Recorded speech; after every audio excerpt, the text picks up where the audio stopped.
আসসালামু আলাইকুম বন্ধুরা, কেমন আছেন আপনারা সবাই? আশা করি সবাই ভালো আছেন, আমিও ভালো আছি।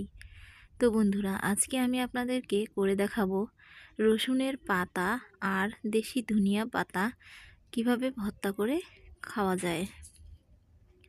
তো এই যে রসুনের পাতাগুলো দেখছেন, এই রসুনের পাতাগুলো আমি গ্রামের বাড়ি থেকে নিয়ে এসেছি, একদম গাছ থেকে ছিঁড়ে নিয়ে এসেছি রসুনের পাতা। আর এই যে ধনিয়া পাতাগুলো দেখছেন, এগুলো আমি ক্ষেত থেকে তুলে এনেছি। তো এই রসুনের পাতাগুলো ভর্তা করে খেতে এতটা মজা লাগে, যা না খেলে বুঝতেই পারবেন না। তো এখানে তো দেখতেই পারছেন যে আমি কি নিয়েছি। তো এরপরে আমি এখানে একটা তাওয়া বসিয়ে দিয়েছি। তো তাওয়াটা গরম হয়ে গেলে এখানে আমি ধনেপাতাগুলো দিয়ে দিচ্ছি। তো এগুলো আমি সব আগে থেকেই ধুয়ে পরিষ্কার করে নিয়ে নিয়েছি পানি ঝরিয়ে। তো এরপরে আমি এখানে রসুনের পাতাগুলো দিয়ে দিচ্ছি।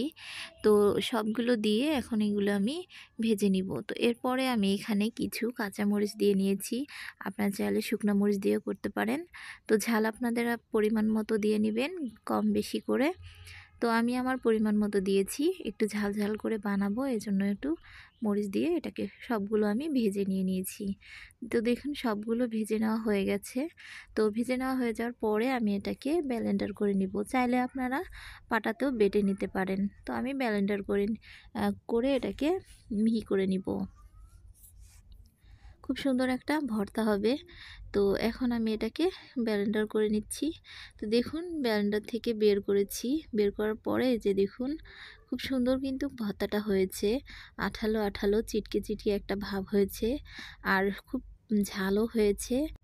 এই রসুনের পাতা আর ধনে পাতা ভর্তাটা যে এতটা মজা হয়েছে, যা না খেলে বুঝতে পারবেন না। তো আশা করি আজকের এই ভর্তার রেসিপিটা আপনাদের কাছে ভালো লাগবে।